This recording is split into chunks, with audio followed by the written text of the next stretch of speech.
Welcome back, and if this is your first time watching, my name's Brandon, and I sell men's clothing on eBay. This is day 76 of the What Sold series, where I show you my daily eBay sales. And at the end of the video, we'll go over the net profit for the day. Let's not waste any time, let's jump right into those sales.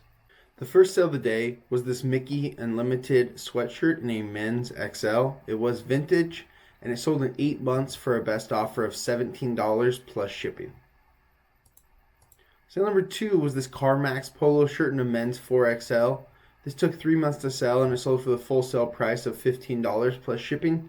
I used to pick up a lot more uniform type polos like this, but they honestly usually don't sell for more than 15 bucks for most companies. So unless you're just picking them up for a couple bucks, then they're not really worth it.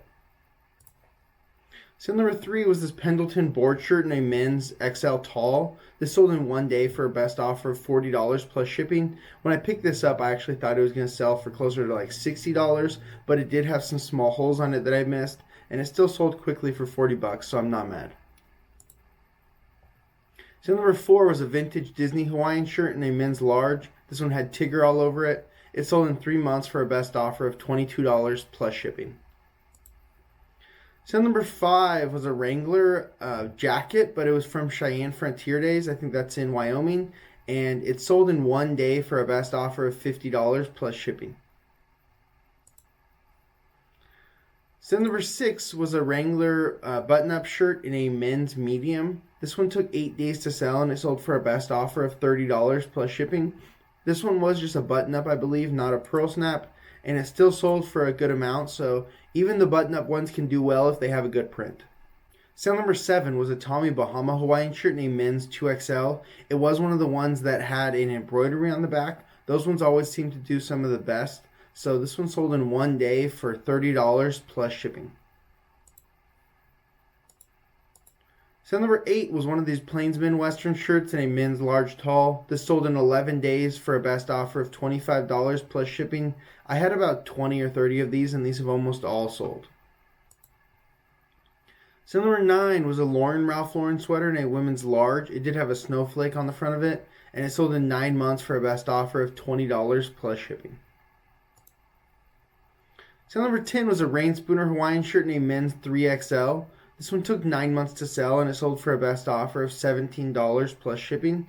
This wasn't a very good print, but usually the Rain Spooners that are in 3XL are a bit rarer to come by, and they usually sell for some of the most money. So like almost always minimum $25, $30 plus shipping at the lowest, but this one just happened to fall through the cracks and sold for a little bit lower. Sale number 11 was a Levi's denim jacket in a men's 2XL. This one sold in 10 days for a best offer of $28 plus shipping.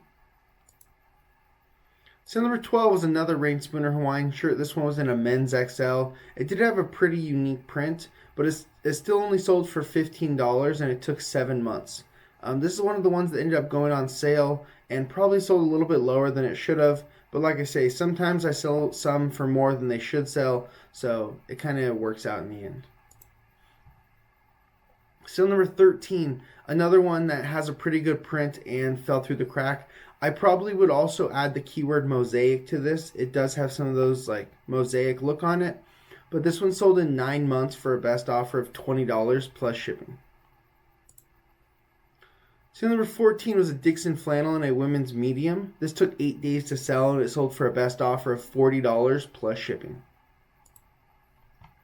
Sale number 15 was a vintage Million Guy button-up shirt in a men's XL.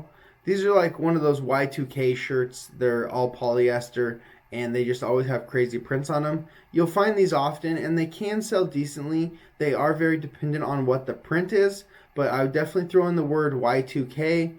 If it has a good print, then it can sell for maybe like 20 to 25 bucks. This one sold in 8 months for the full sale price of $13 plus shipping. It did have a small flaw in it. It could have maybe sold for a few more bucks, but this is probably a $15 shirt at most.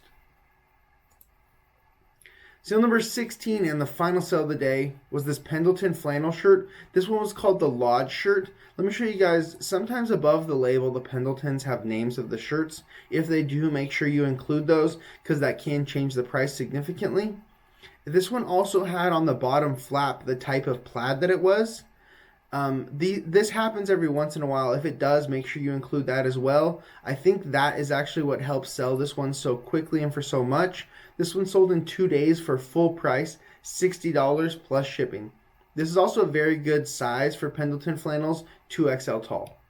That's it for the sales. Let's jump into those numbers. On November 15th, we sold 16 items for a total gross sales of $589.56, giving us an average sale price of $36.85. That's actually a little bit higher than I expected when I was going through the sales. I thought a lot of the sales were in like the $15 to $20 range, so that average sale price I'm pretty happy with. But we did sell a little bit low on the number of items sold. We're trying to sell 20. We only sold 16, but still seems like a decent day. Let's jump into the rest of the numbers and see how it ends. As you guys know, the selling costs and net sales are always inaccurate. This is what they really are. The selling costs were $187.24. The breakdown for that is $70.34 in eBay final value fees, $101.42 in shipping labels, and $15.48 in promoted listing fees. 9 of the 16 sales came via promoted listings. I promote all my items at 5%, and I'm happy to pay any extra fees associated with the promoted listings. Now, if we take away the selling costs and the tax on fees collected by eBay, away from the gross sales amount, that gives us our net sales of $369.18. We still need to take away our cost of goods. We're currently using an average cost of goods of $11.73. So for 16 items, that gives a total cost of goods for the day of $187.68. If we take that away from our net sales, that gives our net profit for the day of $181.50.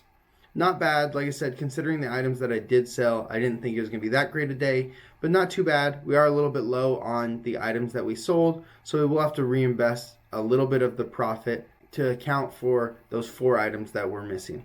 That's all I have for you guys today. I'll see you tomorrow for day 77 of the What Sold series. Peace.